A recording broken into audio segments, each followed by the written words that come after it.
एक जानवर को आपने भोजन नहीं दिया, एक चूटा है, उसको मैंने डब्बे से ढक के रखा है, उसको तू भोजन नहीं दे सके होंगे। भगवान बोले जरा डब्बा का ढक्कन हटा के तो देखो। जो ही चूटे को उस ढक्कन से बाहर निकाला गया तो क्या देखा गया कि चूटा के पास एक गुड़ का ढेला रखा हुआ। बोलो, जो कैद में चूटा है, ढक्कन से ढक दिया गया है उसको, और उसके पास भगवान गुड़ पहुंचा सकते हैं, तो क्या हमारी तुम्हारी मदद नहीं कर सकता? अरे जिसने संसार को बनाया है वो संसार की रखवाली जरूर करेगा। हमारा आपका भ्रम है कि परमात्मा हमारी सुध नहीं लेता। नाना, विश्वास करो, वो तुम्हारी सुध लेता है, चिंता मत करना। वो पल पल की निगरानी रखता है। आज कौन सा दिन है? सोमवार। आज किस देवता का दिन है? भोले बाबा का, शंकर भगवान का। देवों के देव महादेव हैं भोले बाबा, शंकर भगवान। तो शंकर भगवान की थोड़ी सी कथा हम लोग रसपान करेंगे, इसके बाद आगे चलेंगे। छोटी सी कथा का रसपान करेंगे। एक बार भोले बाबा के विवाह के लिए बारात सज रही थी। सारे देवता आ गए बाराती बनने के लिए। पार्वती से विवाह होना था। सारे देवताओं ने सोचा कि आज तो भोले बाबा बढ़िया बढ़िया कुर्ता पहनेंगे, विवाह करने जाना है ससुराल, तो बढ़िया धोती कुर्ता पहनेंगे। तो देवताओं ने क्या देखा? गरम गरम चिता भस्म, पाउडर, मुर्दा का राख लगा रहे हैं, शरीर में मल रहे हैं। अब एक विषैला सर्प लिया और माला बना लिया। अब मुंड की माला, आदमी का मुंड, उसका माला पहन लिया। जटा जूट संभाल रहे हैं। देवताओं ने कहा भोले बाबा, अरे भैया कुर्ता धोती पहनो, ससुराल चल रहा है ना विवाह करने, तैयार हो जाओ, दुल्हा बन जाओ। भोले बाबा ने कहा बन ही तो रहे हैं दुल्हा। देवताओं ने कहा हाय राम, ये तुम्हारा भेष रहेगा दुल्हा का? भोले बाबा बोले हाँ हाँ, इससे बढ़िया तो कोई भेष ही नहीं होगा। इसी रूप में ससुराल जाओगे? भोले बाबा ने कहा हाँ, इसी रूप में ससुराल जाएंगे। पालकी पर नहीं बैठोगे? नहीं नहीं, हम बसहा बैल पर बैठ के ससुराल जाएंगे। अब तो देवता आपस में मीटिंग किया कि भैया इनके साथ चलोगे बाराती तो कोई पूछेगा नहीं नाश्ता पानी का, सब वहां से डंडा मार के भगा देंगे कि दुल्हा कैसा है। ऐसा करो कि हम लोग पहले चलते हैं पर्वत राज के पास, दुल्हा को छोड़ दो यहीं पर। आप पहले चलते हैं, नाश्ता करेंगे, खाना खाएंगे, बाद में जो होगा सो देखा जाएगा। अरे भगदड़ मचेगी तो भाग जाएंगे, भोले बाबा को छोड़ के भाग जाएंगे। सारे देवता चल दिए पहले, आ जाके जनवासा में रुक गया, खूब नाश्ता पानी खाना कर रहे। अब भोले बाबा देखे कि अरे ये बारात कहाँ चली गई? तो लोगों ने कहा आपको छोड़ के चली गई बारात। एक प्रेत बोला भोले बाबा को कि वो लोग चले गए, आपके ससुराल चले गए। भोले बाबा बोले अच्छा अच्छा, वो लोग चले गए, कोई बात नहीं, हमारी दूसरी बारात सजेगी। एक बारात चली गई, जाने दो, हम दूसरी बारात की तैयारी करेंगे। एक प्रेत से भोले बाबा ने कहा भूत से कि जाओ देश के जितने भूत प्रेत हैं सबको बुला लाओ, आज हमारे बारात चलेगा सब। अब तो सारे भूत प्रेत आ गए भोले बाबा के बाराती बनने के लिए। किसी का पैर है तो हाथ नहीं है, और सर है तो धड़ नहीं, और धड़ है तो सर नहीं। विचित्र भोले बाबा की बारात सजी। आगे आगे भोले बाबा बसहा पर बैठ के और पीछे पीछे भोले बाबा की बारात खूब नाच कूद कर रहे हैं भूत प्रेत। एक प्रेत गया भोले बाबा के आगे और प्रणाम करके बोला, भोले बाबा तेरे पीछे हम बड़ा सुंदर नाच रहे हैं, हमको कोई देखता ही नहीं हमारे नाच को। जिधर से हम जा रहे हैं ना, सब लोग केवाड़ी खिड़की फटाफट बंद कर रहा है, अरे भूत घुस जाएगा। भोले बाबा बोले, अच्छा तुम लोगों का नाच कोई नहीं देख रहा है? अरे नहीं भोले बाबा, देख सारा केवाड़ी खिड़की लोग बंद कर रहे हैं। भोले बाबा बोले, चिंता मत करो, तुम लोगों का डिस्को डांस हम देखेंगे। अब भोले बाबा बसहा पर बैठे बैठे पीछे घुर गए, पीठ आगे अब मुख पीछे भोले बाबा का। भोले बाबा बोले, अब खूब नाचो। इस तरह से भोले बाबा ने प्रेतों का डांस देखा और तब बारात पहुंच गई वहां। विवाह भी हो गया, क्योंकि हमको विस्तार करना नहीं है इस कथा को। विवाह के बाद पार्वती मैया को भोले बाबा बसहा पर बिठा के लेके चले और चलने के बाद वहां से रास्ते में जब चलती है ना दुल्हन ससुराल, तो दुल्हन मन में बहुत कुछ सोचते जाती है कि मेरा ससुराल ऐसा होगा, हम साली से, हम अपने देवर से ऐसे बात करेंगे, हम अपने सास से ऐसे बात करेंगे, हम अपने पति से ऐसे बात करेंगे। वो रास्ते भर सोचते जाती है दुल्हन।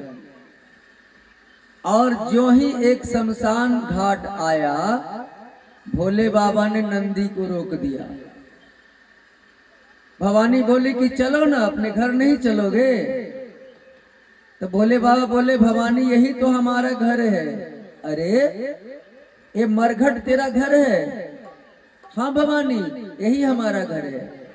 ये बट का वृक्ष है ना, इसी के नीचे हम बिछावन बिछा के ठाट से सोते हैं। भवानी के सारे सपने टूट के चूर हो गए। हाय राम, हम कहाँ आ गए, जिसके पास रहने का घर भी नहीं है। भोले बाबा भवानी को ही उतार दिए।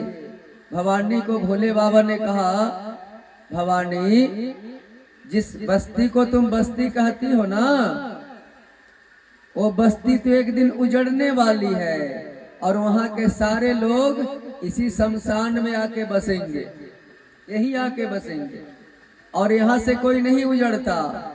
एक बार जो यहाँ बस जाता है वो सदा के लिए बस जाता है। तो असली बस्ती तो यही है, शमशान घाट असली बस्ती है। जिसको तू बस्ती कहती है ना, वो तो नकली बस्ती है। अब भवानी वहीं रुक गई। भवानी ने बहुत जिद किया एक बार महल बनाने का कि भोले बाबा एक महल बना दो ना रहने के लिए।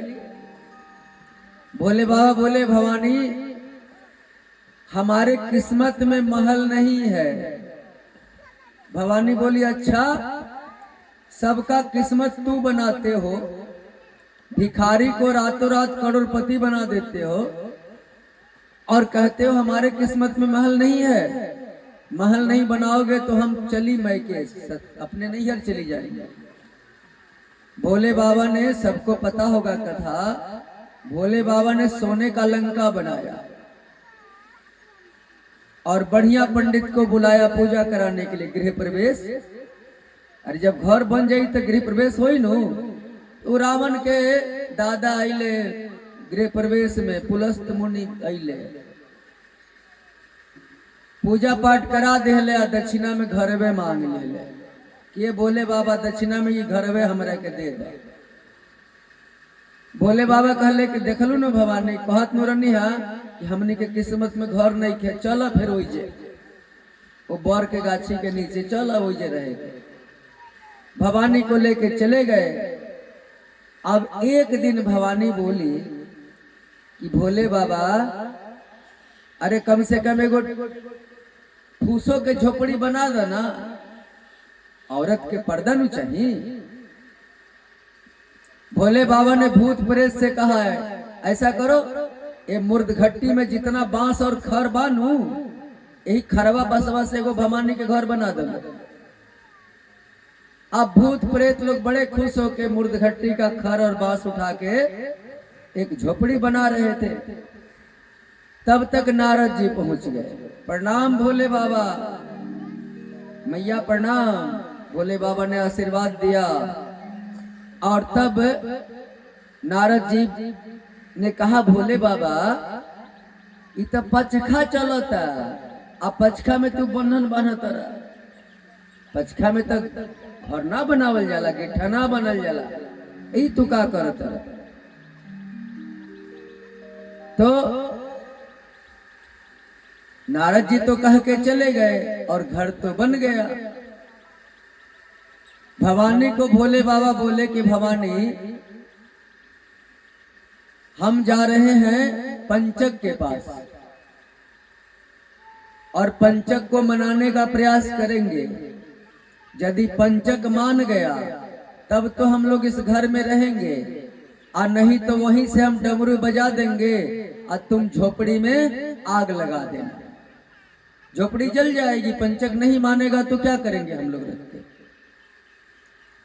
भोले बाबा जब पंचक के पास गए तो पंचक ने जोरदार स्वागत की, और स्वागत करने के बाद भोले बाबा ने पंचक से कहा कि पंचक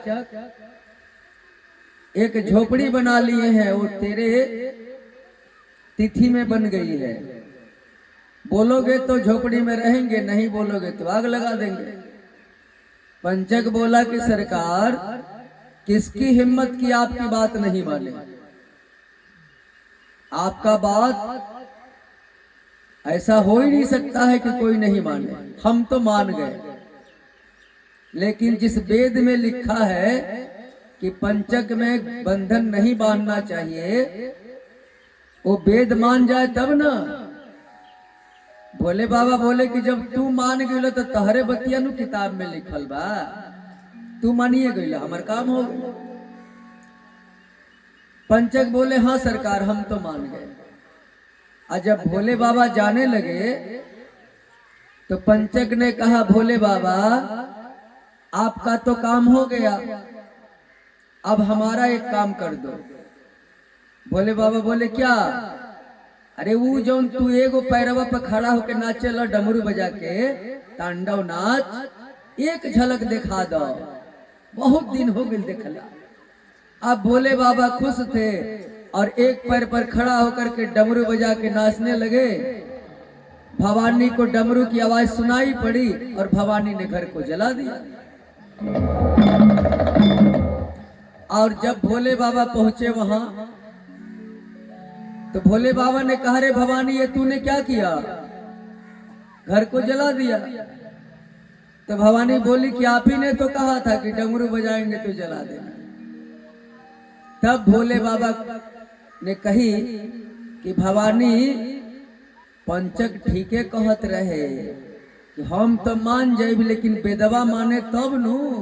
वो वेद में लिखल बा कि पंचक में बंधन ना बने। इस तरह से चलिए भोले बाबा की थोड़ी सी कथा का हम लोगों ने आनंद लिया। आज सोमवार है तो भोले बाबा को हम लोग मनाएंगे, तो आज उल्टा पुल्टा नहीं खाएंगे, मांस मदिरा का सेवन नहीं करेंगे। और आज सप्तमी तिथि है, तो सप्तमी तिथि को आज दुर्गा जी किस रूप में है? तो आज दुर्गा जी का रूप है काल रात्रि का। और काल रात्रि का रूप की पूजा यदि हम लोग करते हैं तो इससे क्या फायदा है? आज का मैया का नाम है काल रात्रि। निर्भयता, अंदर बल मिलता है, डर भाग जाता है अंदर से, और विकट परिस्थिति में भी हम टिके रहते हैं, घबराते नहीं हैं आज के रूप की पूजा करने से। और मैया का आज कैसा रूप है जरा ध्यान से सुनिए। आज मैया का रूप है विकराल भयावह रूप। अब मैया का सवारी क्या है? बिलार। आज मैया बिलार पर बड़ी।